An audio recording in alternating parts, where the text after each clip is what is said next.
In today's video, I'm going to teach you a guide how to download images, logo, icons from Figma Design template.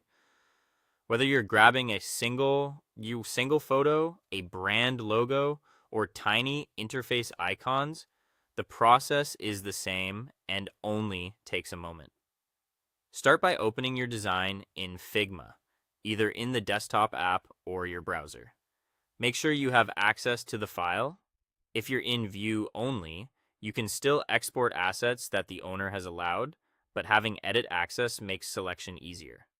With the file open, click directly on the image, logo, or icon you want to export. If the canvas is busy, use the Layers panel to pick the exact object rather than an entire frame. For grouped elements, click until you reach the single layer you need.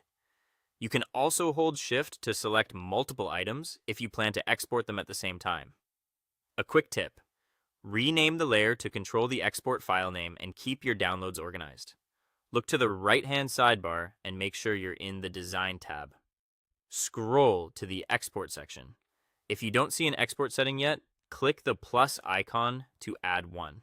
This tells Figma which size and format to prepare for your selected layer. Choose the format that matches your use case. PNG is great for images or logos that need transparency. JPEG is smaller for photos without transparency. SVG is ideal for logos and icons because it stays perfectly sharp at any size. PDF can work well for vector artwork you'll share or print. You can also set a scale like 1x, 2x, or 3x, which is helpful when you need high-resolution assets for different screens. When exporting PNG or JPEG, Figma will crop to the selection. For transparent backgrounds, make sure the object doesn't sit on a colored rectangle you don't want. When you're ready, click the Export button. It will show the name of your layer, such as Export Ellipse 3, so you know exactly what's being saved. Choose a destination folder on your computer, confirm the file name, and save. Repeat the same process for any other assets you need.